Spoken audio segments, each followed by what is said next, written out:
YouTube पर मैं पहला वीडियो अपलोड कर रहा हूँ, ये हिंदी व्याकरण का। मैं आज देख रहा हूँ यूट्यूब पे इतना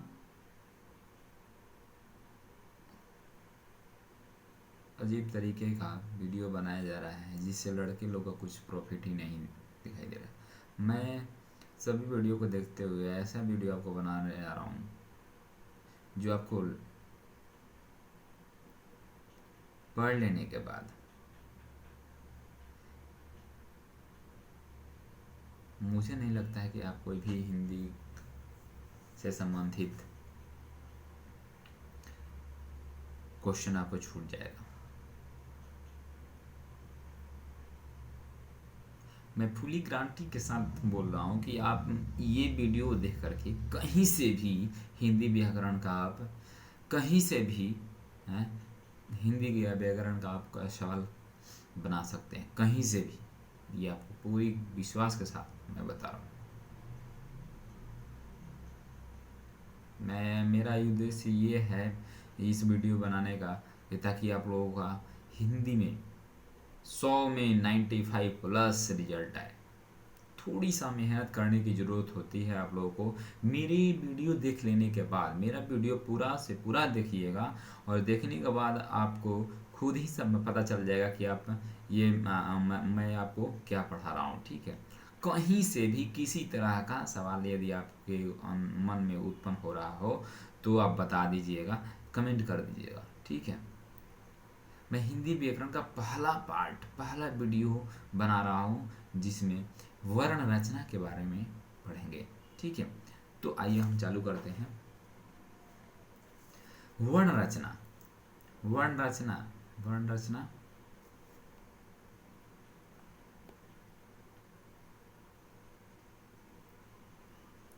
वर्ण रचना वर्ण रचना वर्ण रचना के बारे में आप क्या जानते हैं? वर्ण रचना के बारे में आप क्या जानते हैं?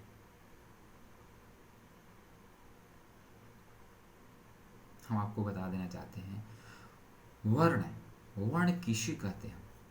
तो प्राय मुख से निकलने वाली प्रत्येक सार्थक ध्वनि को वर्ण कहते हैं। मुंह से जो भी हम बोलते हैं जो भी बोलते हैं और उससे निकलने वाली प्रत्येक सार्थक ध्वनि, सार्थक का अर्थ होता है जिसका कोई अर्थ हो। ठीक है, सार्थक ध्वनि को वर्ण कहते हैं। इसीलिए ध्वनि को अभिव्यक्ति की न्यूनतम इकाई माना जाता है। ठीक है दोस्तों, जो वर्ण है ध्वनि का सबसे न्यूनतम इकाई माना जाता है, सबसे न्यूनतम। हिंदी में वर्णों की मूल संख्या 44 और कुल संख्या 52। अब आप ये कहेंगे कि मूल संख्या क्या है और कुल संख्या क्या है, तो घबराइए मत, मैं आपको पूरी से पूरी डिटेल्स दूंगा। ठीक है, आगे फिलहाल आप इतना ही यहाँ जानिए कि वर्णों की मूल संख्या 44 है और कुल संख्या 52 है। मतलब इंग्लिश का अंग्रेजी का 2 गुना हिंदी में आपको पढ़ना है। ठीक है, चलिए दोस्तों, मैं समझता हूँ आपको यहाँ तक क्लियर हो गई हो। हाँ, तो मुख से निकलने वाली सार्थक ध्वनि को क्या कहते हैं? वर्ण कहते हैं। ठीक है,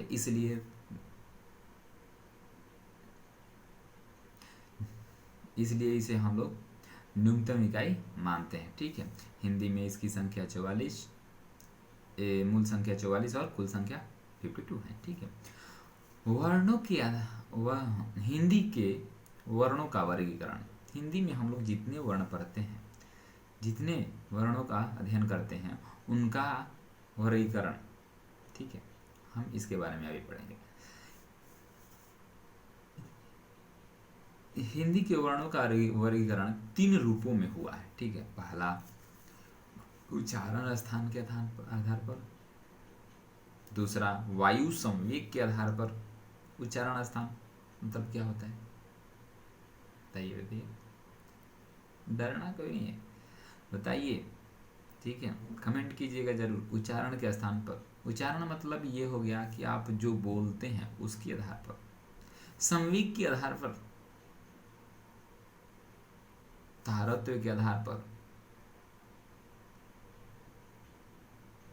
तीन प्रकार के हो जाते हैं यहाँ से वर्णों का वर्गीकरण। ठीक है, उच्चारण के स्थान पर हम लोग पहले अध्ययन करेंगे, इसके बाद वायु संवेग के आधार पर हिंदी व्याकरण का हिंदी वर्णों का अध्ययन करेंगे। ठीक है, तारतम्य के आधार पर इसे हम वर्गीकरण करेंगे और उसके बारे में एकदम पार्ट बाय पार्ट विधिवत समझेंगे। ठीक है, विधिवत इस तरह से समझेंगे ताकि आपको किसी तरह का कहीं भी दिक्कत न हो। ठीक है, पहला लेकर चलते हैं उच्चारण के आधार पर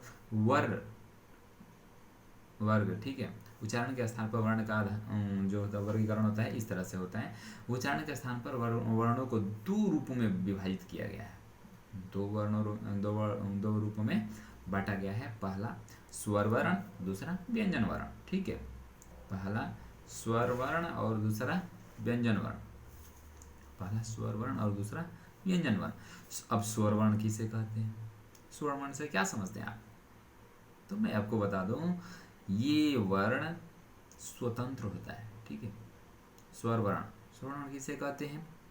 जिन वर्णों का स्वतंत्र अस्तित्व, स्वर्ण अस्तित्व होता है, जिनके उच्चारण में कम से कम समय लगता है, जिनके उच्चारण में कम से कम समय लगता है, उन्हें स्वर वर्ण कहते हैं। आप तो समझ गए होंगे। जैसे अ, आ, ई, उ, ऊ, इसमें नाम मात्र का समय लगता है। नाम मात्र मतलब कही जाए तो व्यंजन की अपेक्षा स्वर में बहुत कम समय लगता है उच्चारण करते समय। ठीक है, इसलिए इन्हें हम लोग स्वर वर्ण कहते हैं और ये स्वतंत्र होते हैं। ठीक है, इनकी संख्या हिंदी में 11 होती है। ठीक है, वो हैं अ, आ, हर्षई, दीर्घई, हर्षौ, दीर्घौ, री, ए, ऐ, ओ, औ। ठीक है, इसके बाद हम लोग पढ़ते हैं स्वर वर्ण के भेद। स्वर वर्ण के भेद, स्वर वर्ण के भेद के बारे में हम लोग जानेंगे। ठीक है, स्वर वर्ण के भेद के बारे में जानेंगे हम लोग।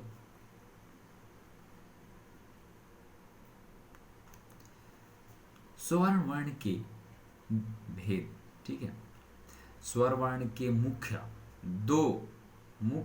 दो और कुल 4 भेद होते हैं। ठीक है, अब इसके बारे में भी आप समझ लीजिए क्या होता है।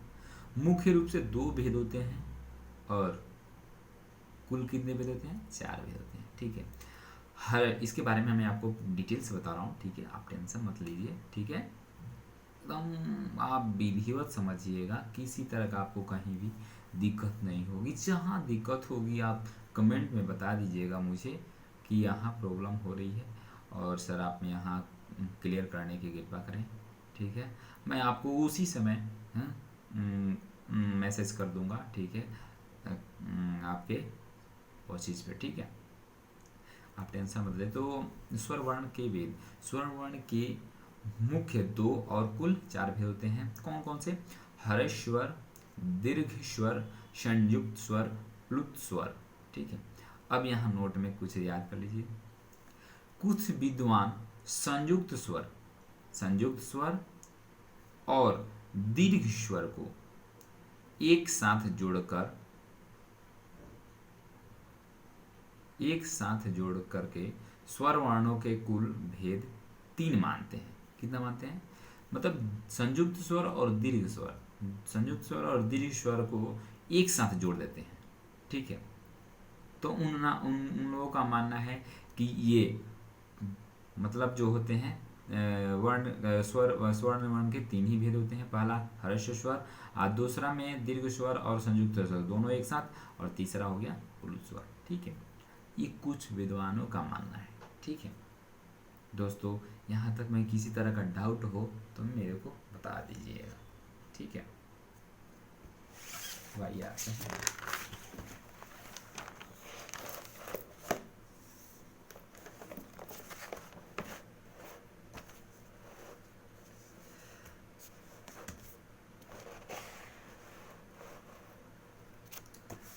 आइए मैं आपको बता दूं, परंतु स्वर वर्णों के कुल 4 भेद मानना चाहिए। परंतु स्वर वर्ण को कुल कितने भेद मानना चाहिए? कुल 4 भेद मानना चाहिए। अब आइए क, पहला जो कौन है? हर्ष स्वर। जिन स्वर वर्णों के उच्चारण में अत्यंत कम समय लगे इन्हें हर्ष स्वर कहते हैं। इनकी संख्या 4 है। ठीक है, इनकी संख्या कितनी है? 4 है। ठीक है, अ, हर्षई, हर्षौ, री। ठीक है, हर्ष स्वर के कितने हैं? 4। क्या कितने कितने संख्या है? हर्ष स्वर के 4 ही संख्या है। आप क्षणिक में याद कर लीजिएगा, अ, हर्षई, हर्षौ, री। ठीक है, इसके बाद आपको आता है, नोट में याद कर लीजिए, हर्ष स्वर। हर्ष स्वर वर्ण को मूल स्वर वर्ण भी कहते हैं। हर्ष स्वर वर्ण को क्या कहते हैं? हर्ष स्वर वर्ण को क्या कहते हैं? मूल स्वर वर्ण भी कहते हैं। ठीक है, हर्ष स्वर वर्ण को मूल स्वर वर्ण भी कहते हैं। ठीक है, दूसरा आ जाइए, दीर्घ स्वर। जिन स्वर वर्णों के उच्चारण में हर्ष स्वर से 2 गुना अधिक, हर्ष स्वर से 2 गुना अधिक समय लगे उसे दीर्घ स्वर कहते हैं। ठीक है, दीर्घ स्वर कहते हैं। इनकी मूल संख्या 3 तथा कुल संख्या 7 है। कुल संख्या कितनी है? 7। हाँ, मूल संख्या कितनी है? 3। आइए इसके बारे में समझ लेते हैं।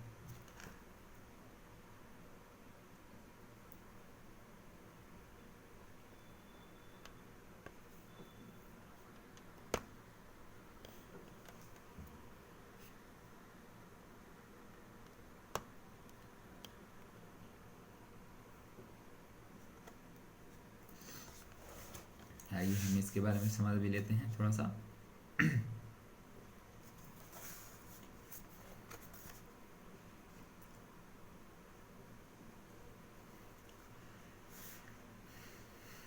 दीर्घ स्वर में आ, दीर्घई, दीर्घु आते हैं। ठीक है, अभी मैंने बताया कि इनकी संख्या कुल कितनी है? 7। ठीक है, पर मैं बता रहा हूँ 3। तो इनमें 3 जो संख्या है, मूल जो संख्या है 3 जो है, मूल संख्या जो है आ, हर्षई, हर्षौ।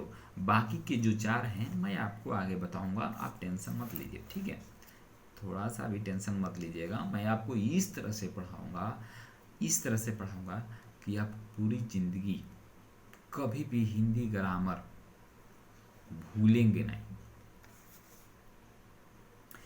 तीसरा होता है संयुक्त स्वर। संयुक्त स्वर किसे कहते हैं? जो स्वर वर्ण 2 स्वर वर्णों से मिलकर बनते हैं। दीर्घ स्वर क्या था? दीर्घ स्वर में था कि हर्ष स्वर से 2 गुना अधिक समय लगता है उच्चारण करने में। लेकिन संयुक्त स्वर क्या है? 2 स्वर वर्णों के मिलने से बनता है। संयुक्त स्वर क्या है? 2 स्वर वर्णों के परस्पर मिल जाने से बनता है। क्या बनता है? संयुक्त स्वर। इन्हें संयुक्त स्वर कहते हैं। ठीक है, इनकी संख्या कितनी है? 4। इनकी संख्या कितनी है? 4। ए इनकी संख्या कितनी है? 4।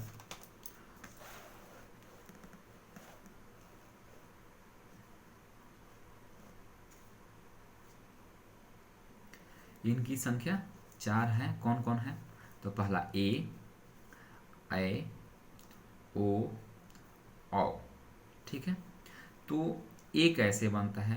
अ या आ में हर्षई या दीर्घई जोड़िएगा तो आपको ए बन जाएगा। ठीक है, अय किसे बनेगा? अ या आ में ए या अय ऐड कीजिएगा तो आय बनेगा। ठीक है, ओ कैसे बनता? अ आ में हर्षौ या दीर्घौ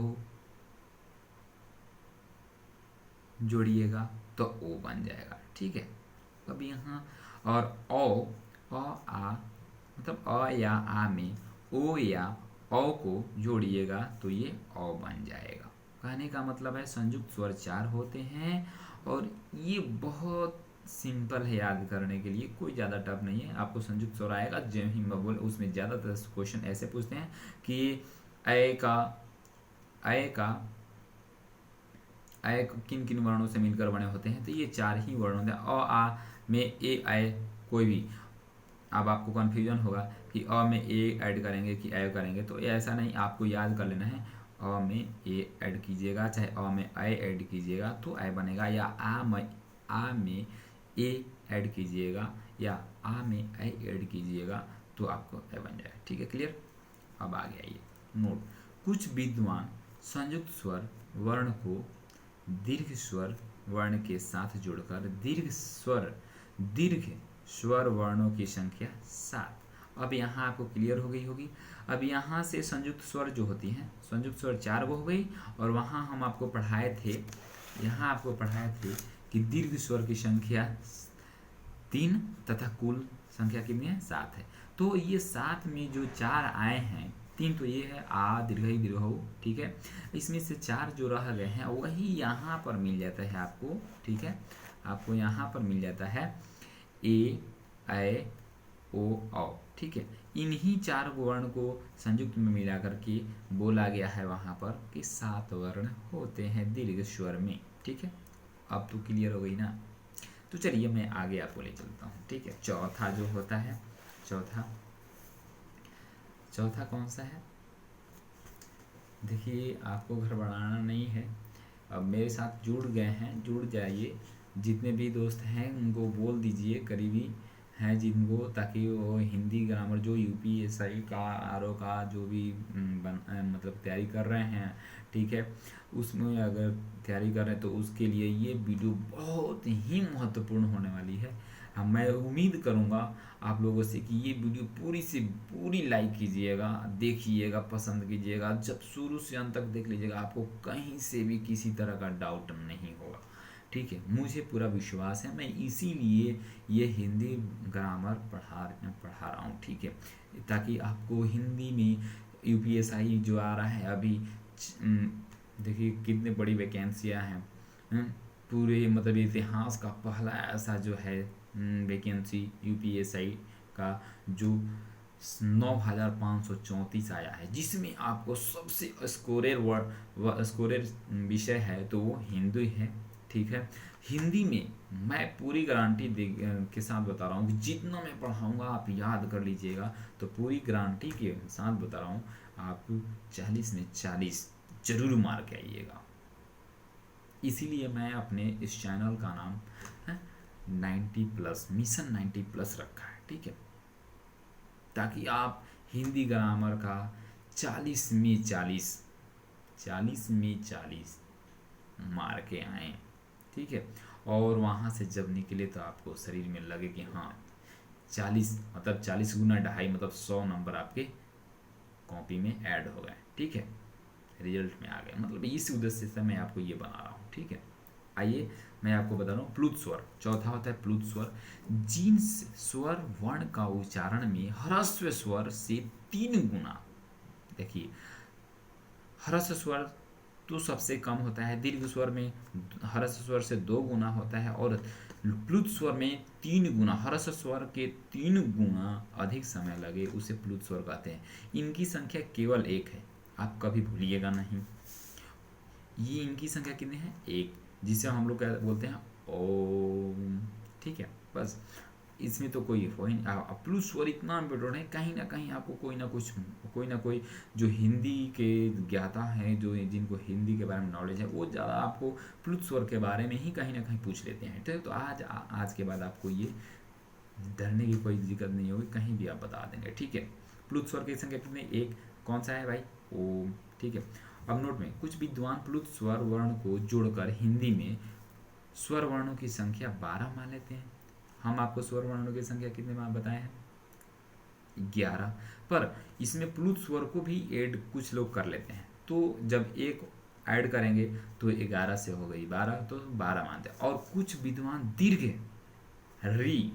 री तथा री को भी जोड़कर हिंदी में स्वर वर्णों की संख्या 14 बताते हैं। क्लियर, किसी तरह का दिक्कत हो तो आप बता दीजिएगा। परंतु हिंदी में स्वर वर्णों की संख्या कितनी है? 11 ही है, ठीक है, और 11 ही माननी चाहिए, ठीक है। यदि आपको कहीं भी कन्फ्यूजन हो तो कमेंट बॉक्स में लिख दीजिएगा, ठीक है। अगला है, दूसरा नोट्स में है आपका अन मतलब अनुस्वर और विसर्ग न ही स्वर माने जाते हैं और न ही व्यंजन माने जाते हैं, ठीक है। न ही स्वर माने जाते हैं और न ही व्यंजन माने जाते हैं। तो न स्वर है न व्यंजन है, तो इसे हम लोग या तो अयोगवाह कहते हैं या फिर नपुंसक वर्ण कहते हैं। नपुंसक तो आप जान ही गए हैं, ठीक है। नपुंसक के बारे में तो आप लोग समझ ही सकते होंगे, ठीक है, नपुंसक क्या होता है। तो अनुस्वर और विसर्ग को हम लोग नपुंसक वर्ण भी कहते हैं, ठीक है। तीसरा है, हिंदी में मूल स्वर्णों की स्वर वर्णों की संख्या 4 है। हिंदी में कितनी है? हिंदी में मूल स्वर वर्णों की संख्या 4 है, ठीक है। हिंदी में मूल स्वर वर्णों की संख्या कितनी है? 4। अ, हर्षई हर्षौरी, अ को शहीद वर्ण, अ को क्या कहते हैं? शहीद वर्ण भी कहा जाता है, भूलिएगा मत, ठीक है। अ को क्या कहा जाता है? शहीद वर्ण कहा जाता है, अ को शहीद वर्ण कहा जाता है, ठीक है, कभी भी भूलिएगा मत, ठीक है। अगला आ जाइए हम व्यंजन वर्ण। व्यंजन वर्ण जिन वर्णों का उच्चार जिन वर्णों का स्वतंत्र अस्तित्व नहीं होता, स्वतंत्र अस्तित्व नहीं होता ना, स्वतंत्र अस्तित्व का मतलब होता है जो खुद से स्वतंत्र ना हो, मतलब किसी दूसरे पर डिपेंड करता हो, ठीक है, तो उसे हम लोग अस्तित्व मतलब स्वतंत्र अस्तित्व नहीं बोलते हैं, ठीक है। जो हमेशा स्वर वर्णों की सहायता से ही बोले जाते हैं उन्हें क्या कहते हैं? व्यंजन वर्ण कहते हैं। हिंदी में व्यंजन वर्णों की कुल संख्या कितनी है? 33। सॉरी, हिंदी में व्यंजन वर्णों की मूल संख्या कितनी है? 33। मूल संख्या कितनी है? 33। और कुल संख्या कितनी है? 39। कितनी संख्या? 39 होती है, ठीक है। व्यंजन वर्ण के कुल 6 भेद हैं। पहला स्पर्श व्यंजन, अंतस्थ व्यंजन, ऊष्म व्यंजन, संयुक्त व्यंजन, द्विगुण व्यंजन और वैदिक। द्विगुण और वैदिक, ठीक है। अब ये कैसे होते हैं इनके बारे में हम पूरी डिटेल से बताते हैं। आज के लिए इतना ही, ठीक है। नेक्स्ट वीडियो में आपको व्यंजन वर्ण के बारे में पूरी डिटेल से बताऊंगा, ठीक है।